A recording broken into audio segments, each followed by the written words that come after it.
हरे कृष्णा। आज हम 9वें अध्याय का 8वां श्लोक पढ़ेंगे। 9.8 प्रकृतिम स्वाम अवष्टभ्य विसृजामि पुनः पुनः भूत ग्रामम इमं कृत्स्त्रम अवशम प्रकृते वशात। श्री भगवान कह रहे हैं कि संपूर्ण विराट जगत मेरे अधीन है।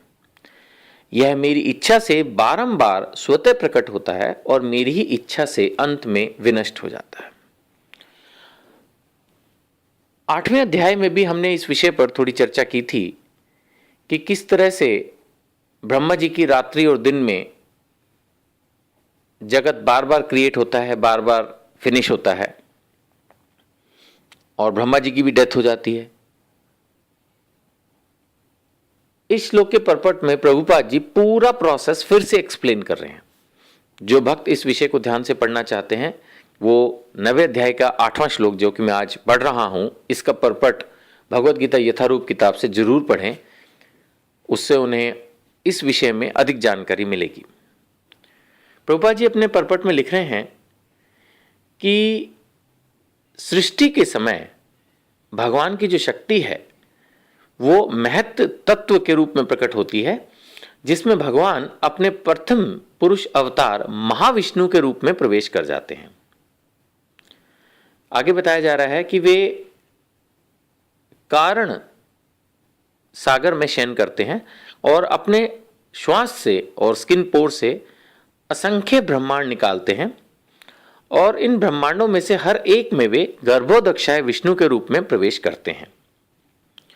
इस प्रकार प्रत्येक ब्रह्मांड की सृष्टि होती है। वे इससे भी आगे अपने आप को क्षीरोदक्षाय विष्णु के रूप में प्रकट करते हैं और यह विष्णु प्रत्येक वस्तु में, यहां तक कि प्रत्येक अणु में प्रवेश कर जाते हैं। भगवान प्रत्येक वस्तु में प्रवेश करते हैं, इस तथ्य को यहां प्रभुपाद जी एक्सप्लेन कर रहे हैं। तो इस पैराग्राफ से एक बात हमें जानने को मिलती है जो कि हम पहले भी एक आध बार चर्चा कर चुके हैं कि भगवान विष्णु का रूप धरते हैं जब उन्होंने जगत की रचना करनी होती है। विष्णु 3 तरह के हैं। पहले हैं जो मुख्य विष्णु हैं वो है महाविष्णु। महाविष्णु के स्किन पोर से असंख्य जगत निकलते हैं और हर जगत में एक ब्रह्मा विष्णु महेश होते हैं। जो हर जगत के विष्णु हैं उनका नाम है गर्भोदक्षाय विष्णु। फिर वो कण कण में भी एंटर करते हैं। जैसे कहा जाता है ना कण कण में भगवान है, तो कण कण में कौन है? कण कण में कृष्ण नहीं है, कण कण में महाविष्णु नहीं है, कण कण में गर्भोदक्षाय विष्णु नहीं है। कण कण में फिर गर्भोदक्षाय विष्णु का और फर्दर एक्सपेंशन है क्षीरोदक्षाय विष्णु, वो है। तो 3 तरह के विष्णु, एक है महाविष्णु जिनसे सारी क्रिएशन है, एक है गर्भोदक्षाय विष्णु जो कि हर ब्रह्मांड के अलग अलग हैं। हर ब्रह्मांड के ब्रह्मा जी अलग हैं, शिवा अलग हैं, विष्णु अलग हैं। तो ब्रह्मा विष्णु महेश होते हैं बट हर ब्रह्मांड के अलग अलग होते हैं और जो अलग अलग होते हैं उनको बोलते हैं गर्भोदक्षाय विष्णु। और फिर भगवान क्षीरोदक्षाय विष्णु के रूप में हर कण में एंटर करते हैं। तो ये बात भी सच है कि कण कण में भगवान है, यानी भगवान नहीं, वो परमात्मा के रूप में क्षीरोदक्षाय विष्णु एंटर करते हैं। हर जीव में 2 आत्मा है, एक आत्मा है एक परमात्मा है। तो वो परमात्मा कौन है? क्षीरोदक्षाय विष्णु, जो हमें हमेशा इंस्ट्रक्शंस देते हैं कि हमें क्या करना चाहिए क्या नहीं।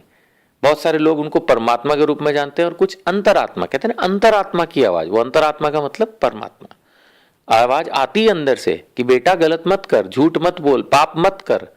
लेकिन हमारा जो मन है वो बदमाश है, वो कहता है नहीं मैं तो अपनी इच्छा पूरी करूंगा, तुम अंदर से चुप रहो। तो वो अंदर की उस आवाज को दबा देता है। बुद्धि भी उसको सजेस्ट करती है। इंटेलिजेंस वो अलग है हमारे शरीर में, मन अलग है, बुद्धि अलग है। बुद्धि भी कहेगी नहीं परमात्मा की बात सुन, लेकिन सबसे ज्यादा बदमाश हमारा दुश्मन हमारा मन होता है और वो हमें किसी तरह जीने नहीं देता।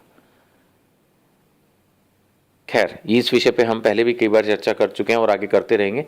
तो अभी फिलहाल इस श्लोक पर अगर हम फोकस करें तो ये बताया जा रहा है कि भगवान स्वयं बता रहे हैं कि किस तरह से ये बार बार प्रकट होता है और बार बार फिनिश हो जाता है। आगे श्रील प्रभुपाद इसी श्लोक के परपट में बता रहे हैं कि जहां तक जीवात्मा को संबंध है वे इस भौतिक प्रकृति में गर्भस्थ किए जाते हैं और अपने पूर्व जन के कर्मों के अनुसार योनियां ग्रहण करते हैं और इस प्रकार भौतिक जगत में कार्यकलाप आरंभ हो जाते हैं। विभिन्न जीव जीवनियों के कार्यकलाप प्रभुपाद जी लिख रहे हैं सृष्टि के समय से ही आरंभ हो जाते हैं। ऐसा नहीं है कि योनियां क्रमशः विकसित होती हैं। सारी की सारी योनियां ब्रह्मांड की सृष्टि के साथ ही उत्पन्न होती हैं। मनुष्य, पशु, पक्षी सभी एक साथ उत्पन्न होते हैं, क्योंकि पूर्व प्रलय के समय जीवों की जो भी इच्छाएं थी वे पुनः प्रकट होती हैं। एक तरह से प्रभुपाद उस थियोरी को कंडेम कर रहे हैं जिसमें बताया जाता है कि मनुष्य जो है वो बंदरों से विकसित हुआ। प्रभुपाद बता रहे हैं कि ऐसा कुछ नहीं है। शास्त्रों के अनुसार सभी योनियां एक साथ प्रकट होती हैं। वो पता लगे कि मुझे ध्यान आता है कि साइंस की कुछ बुक्स में मैंने ऐसा पढ़ा था कि जो जीवाश्म मिले हैं उनसे भी ये प्रूव होता है कि जो पुरानी खोद जब की जाती है, जमीनें खोद के निकाले जाते हैं जीवों की हड्डियां या अवशेष, तो उसमें मनुष्य और बंदरों के अवशेष एक साथ ही मिले हैं। कोई ऐसी बात नहीं है, इससे भी ये प्रूव होता है। लेकिन फिर भी प्रभुपाद जी यहाँ पर एक्सप्लेन कर रहे हैं कि शास्त्रों के अनुसार जो 84 लाख योनियां हैं वो सभी एक साथ प्रकट होती हैं। इट्स नॉट कि शुरू में सिर्फ जानवर होते हैं फिर उनसे विकसित होकर मनुष्य बन जाते हैं, ऐसा नहीं है। सभी एक साथ होते हैं और एक साथ ही रहते हैं। यही भगवान की बनाई हुई सृष्टि का नियम है।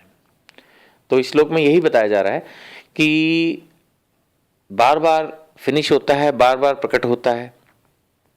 जो हमारी पिछले जन्म में इच्छाएं रह गई थी, अगर सृष्टि का एंड भी हो जाए तब भी वो इच्छाओं का एंड नहीं होता, वो एज इट इज रह जाती है।